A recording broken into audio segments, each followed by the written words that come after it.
China unveiled the first of what I call the Tesla of tanks. Before the parade, it was called the ZTZ 201, but the parade announcer called it the Type 100 tank. It's an innovative collection of current technologies and speaks to the new directions in Chinese military doctrine and strategy. It's a 40-ton tank, vice the 50 to 60-ton main battle tanks that they've been producing. Instead of a 125 millimeter cannon, it necks down to a 105 millimeter. That helps reduce the weight. But what's most important are two aspects. One, the tank. Well, three aspects. One, the tank has active protection systems.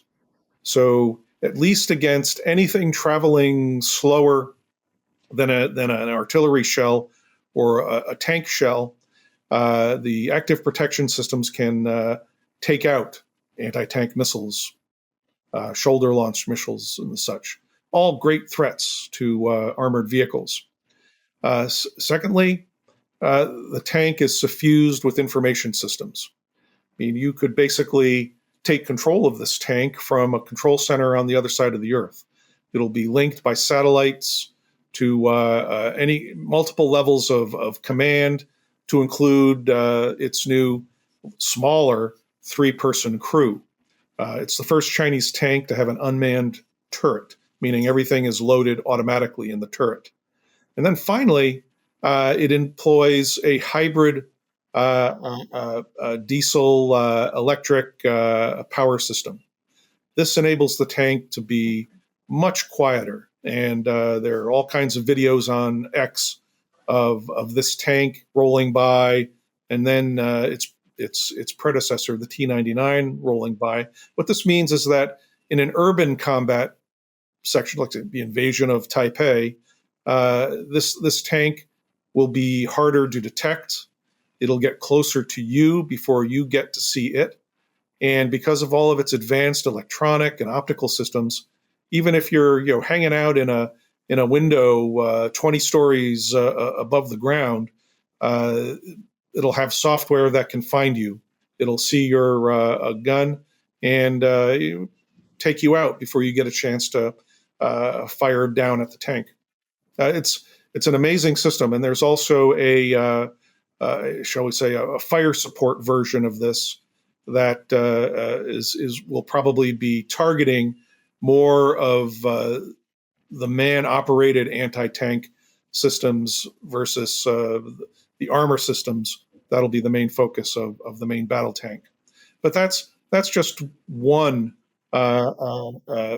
clear advance for the Chinese in terms of ground combat systems. And the United States has been experimenting with hybrid control technology on tanks for some time, and with active protection systems. But other than Israel, I don't think the Israelis use hybrid power systems yet. But the Israelis, along with the Russians, have pioneered active protection systems. But the Chinese tank is really the first one to put all of these technologies together. Sounds like a lot of it was geared towards some of the lessons learned from Russia's fighting in Ukraine. Well, yes, for sure. But a tank like this would have been in development for most of the last decade. What other advanced weapon systems did we see on display? We saw initial unmanned robots, dog-sized robots accompanied by a wheeled small all-terrain vehicle carrier, both of them unmanned. It certainly wasn't part of the parade, but part of the post-parade propaganda. It's a very curious image of a room. At one end of the room is a television with the parade being aired, and in the room you had Chinese humanoid robots and dog robots watching the parade. I mean, a very smart bit of propaganda basically telling us that in the next parade, we're instead of seeing these fields of hundreds of smartly dressed and frog marching soldiers, we're going to be seeing large units of goose stepping robots next. Yikes! What do the robot dogs do? Well, when carried by the all-terrain vehicle, these will probably be riding on small ships that land on the Taiwan invasion beach first. So what you'll have is the ATV will emerge onto the sand and travel as far inland as they can before they see the defenses. Then the robot dog will dismount and start walking toward a machine gun emplacement or some kind of obstacle, and either fire a machine gun that it's carrying, an assault rifle, or a automatic grenade launcher. So, in a sense, the first invasion wave of Taiwan will be unmanned.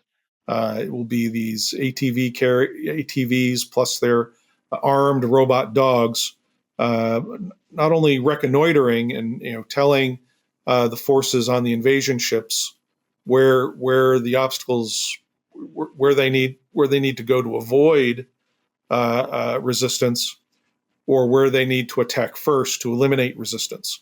And the robots take out this resistance without losing PLA troops.